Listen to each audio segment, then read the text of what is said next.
أعوذ بالله من الشيطان الرجيم بسم الله الرحمن الرحيم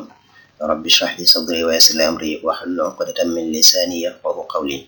السلام عليكم ورحمة الله تعالى وبركاته mbokk yi fas yéene ànd ak yéen rek ci beneen tutoriel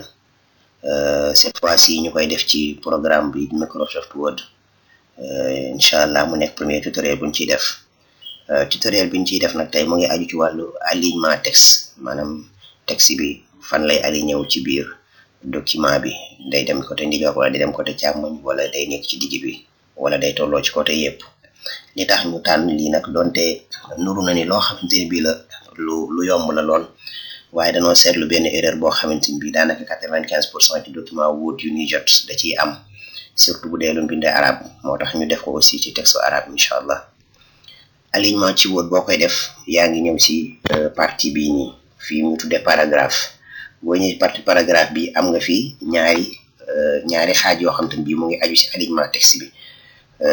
première xaaj bi benn xaaj bi mooy bii nii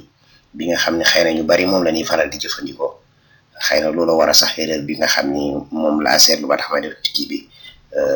di am ndax fii alignement bi moom texte bi moom moo lay permettre daf lay permettre texte bi ndax côté ndijoor la jëm wala côté càmmoñ yu mel noonu par exemple texte bi nii par exemple texte arabe la mais bu ngeen seetloo côté càmmoñ la jëm lu ko waral mooy fii nii moo ngi ñëw taxaw fii ci côté càmmoñ laa nekk léegi mu dem côté càmmoñ bu ma ñëwee fii bëgg mu dem commencé côté ndijoor damay ñëw bés fii mu dem côté ndijoor su ma bëggee mu commencé ci digg bi ma ñëw fii mu commencé ci digg bi léegi di wàññiku jëm si wet yi bu guddee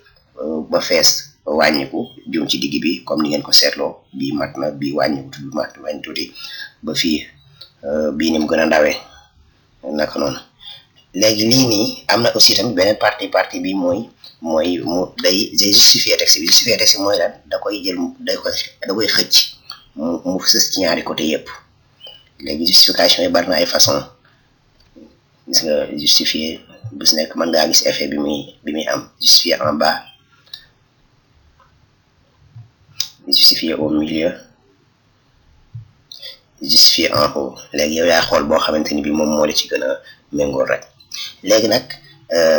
fi nu bëgg a ñëw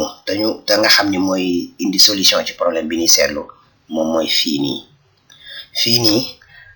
alignement texte lay jariñ waaye moom ajuwul ci texte bi fii nii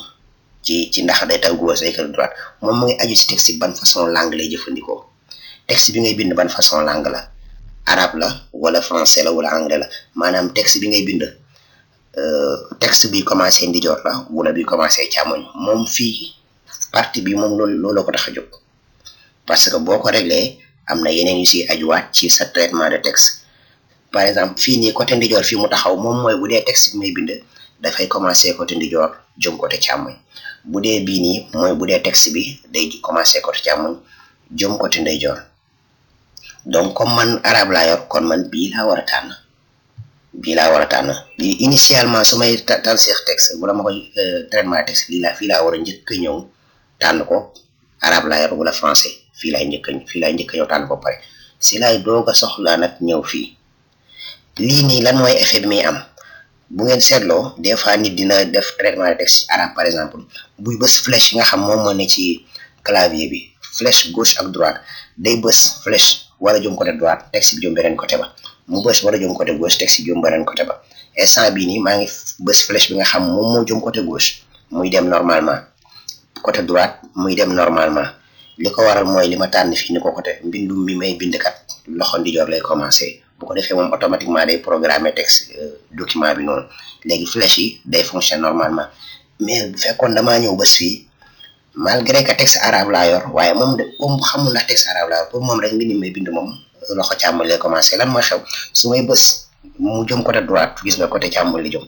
moo lay flèche bi nga xam moo jëm droite mu jëm côté càmmoñ su may bés flèche bi nga xam moo war a dem côté càmmoñ mu jëm côté gauche donc lii nii erreur la boo xamante ni bi day am ci texte yu bëree yoo xamante ni bi nit ñi nga xam ni dañ koy faral di jot ci ay texte yu faral di jot da ciy am moo tax ñu ne woon nañ def benn tutoriel bu gàtt rek leeral ko incha allah xëy na dinañ ñëw ci yeneen tutoriel yu gën a yaatu ci Word parce que Word barnaamij bu am solo la te daf mel ni koy jëfandikoo bari na trop te bari na si yoo xam te bi xëy na buñ ko xamee dina gën a yombal jëfandikoo yi kon ba continue tutoriel baa ngi noonu ngeen